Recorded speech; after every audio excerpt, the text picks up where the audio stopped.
पुणे ते छत्रपती संभाजीनगर हा नवीन एक्सप्रेसवे गव्हर्नमेंटने नुकताच अनाऊन्स केलेला आहे। आधी असणारा रोड रिवॅम्प करून त्याच्यामध्ये बदल करून या रोडचं रूपांतर एक्सप्रेसवेमध्ये आता होणार आहे। मित्रांनो, हा एक्सप्रेसवे या ना त्या कारणासाठी तसाही फेमस असतोच। जसं या रूटवरती तुम्हाला पांढरीची भेळ आठवत असेलच, किंवा तुम्हाला अचानक 2000 रुपयाचा फाईन लागलेला आहे असा एक टेक्स्ट मेसेज तुम्हाला बऱ्याचदा येतो। तर हा म्हणजे ट्रॅफिक पोलिसने तुम्हाला ओव्हर स्पीडिंगसाठी लावलेला फाईन।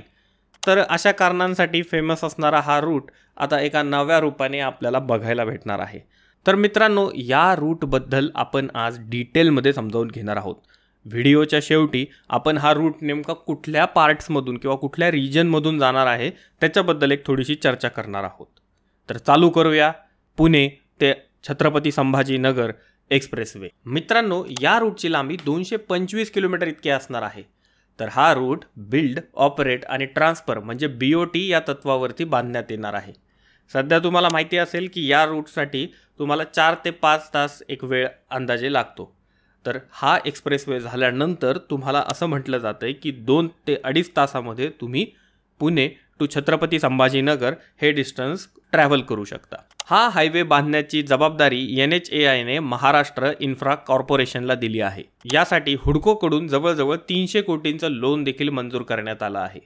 मित्रांनो, या एक्सप्रेस रूटला बांधण्यासाठी जो काय खर्च येणार आहे त्याच्यासाठी लागणारा जो पैसा आहे तो या रूटवरती 4 टोल बूथ तयार करून कलेक्ट केला जाणार आहे। मित्रांनो, हा रूट 6 लेनचा असणार आहे। तसेच हा जो एक्सप्रेसवे आहे तो भारतमाळा प्रोजेक्टचा पार्ट असणार आहे। भारतमाळा हे तुम्हाला माहिती असेल की ही all over India high speed connectivity किंवा ही ऑल ओव्हर इंडिया रोड कनेक्टिव्हिटीची एक ॲम्बिशियस स्कीम आहे। या रूटसाठी जे काही लँड ॲक्विजिशन होणार आहे त्याचं काम ऑलरेडी चालू झालेलं आहे। मित्रांनो, असं म्हटलं जाते की या रोडवर 120 ते 140 किलोमीटर प्रति तास इतका वेग अचीव करू शकता। याच्यात एक गोष्ट लक्षात घेण्यासारखी आहे की हा जो रूट आहे, हा रूट जो अनाऊन्स झालेला आहे याच्यामध्ये कंप्लीट डिटेल्स आणखीन आपल्या पुढे आलेल्या नाही आहेत। असं म्हटलं जाते की हा रोड भोर, पुरंदर, दौंड आणि शिरूर या तालुक्यांमधून जाणार आहे। तसंच पुढं हा अहिल्यानगर आणि पैठण या रिजनला कनेक्ट होऊन छत्रपती संभाजीनगरमध्ये तो जाऊन एंड होणार आहे।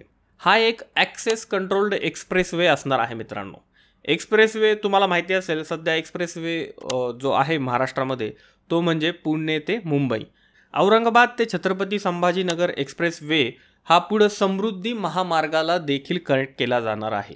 याच्यामुळे पुणे ते थेट नागपूर इथपर्यंत देखील रोड कनेक्टिव्हिटी जी आहे ती एक्सप्रेसवे सारखी असणार आहे। आता आपण या एक्सप्रेसवेच्या फायदे किंवा बेनिफिट्स जे आहेत त्याच्याबद्दल थोडक्यात चर्चा करू। असं म्हटलं जातं की याच्यामुळं पुणे ते छत्रपती संभाजीनगर एक इंडस्ट्रीयल एरिया किंवा याच्या आजूबाजूला एक इंडस्ट्रीयल हब म्हणून हा डेव्हलप पुढं फ्युचरमध्ये होणार आहे। इकॉनॉमिक ॲक्टिव्हिटीज या एरियामध्ये फ्लरिश होणार आहेत। त्याच्यानंतर ट्रान्सपोर्टेशनची जी कॉस्ट आहे किंवा ट्रान्सपोर्टेशनचा जो टाईम आहे तो या ठिकाणी कमी होणार आहे असं म्हटलं जाते। थोडक्यात लॉजिस्टिक हे इम्प्रूव्ह होणार आहे। इथे तयार होणाऱ्या इकॉनॉमिक ॲक्टिव्हिटीजमुळं जो काही रोजगार निर्माण होणार आहे त्याच्यामुळं बऱ्याचशा नवीन लोकांना या ठिकाणी एम्प्लॉयमेंट देखील मिळणार आहे असं म्हटलं जाते। या एक्सप्रेसवेचे काही निगेटिव्ह इफेक्टसुद्धा आपण या ठिकाणी त्याची चर्चा करूया। सगळ्यात पहिलं म्हणजे एन्व्हायरमेंटल लॉस जो आहे किंवा एन्व्हायरमेंटल इम्पॅक्ट जो आहे, कुठल्याही लार्ज स्केल इन्फ्रास्ट्रक्चरचे जे इम्पॅक्ट होतात एन्व्हायरमेंटवर ते इरिव्हर्सिबल असतात ॲक्च्युली। तर मग एन्व्हायरमेंट जे आहे या रोडच्या कॉरिडॉरच्या आजूबाजूला असणारं ते अफेक्ट होण्याचे चान्सेस जे आहेत ते या ठिकाणी आहेत। त्याचप्रमाणे दुसरा एक निगेटिव्ह इम्पॅक्ट असा वाटतो की सामान्य माणसाला ऑब्व्हियसली 4 टोल भरणं हे जरा जीवावर आल्यासारखं होणार आहे। पुण्यावरून छत्रपती संभाजीनगरपर्यंत जाताना 4 ठिकाणी तुम्हाला टोल भरावं लागणार आहे। त्याच्यामुळे त्याची जी कॉस्ट आहे ती त्या प्रकारे एक सामान्य माणसाच्या खिशाला त्रास देणारी आहे असं एक पुढे जाऊन वाटण्याची शक्यता इथे वाटती आहे। मित्रांनो, all in all infrastructure projects जे आहेत ते गरजेचे असतात, पण त्याला ॲट द सेम टाईम निसर्गाचा बॅलन्स धरून जर आपण त्याला पुढं नेत गेलो तर आणि तरच त्याचा एक लॉंग टर्म इम्पॅक्ट जो आहे तो पॉझिटिव्ह आपल्याला बघायला भेटेल. मित्रांनो, व्हिडिओ आवडला असेल तर आपल्या सिम्पल टुगेदर या यूट्यूब चॅनलला सबस्क्राईब करा. आपण असेच एक्साइटिंग व्हिडिओज घेऊन येणार आहोत. धन्यवाद.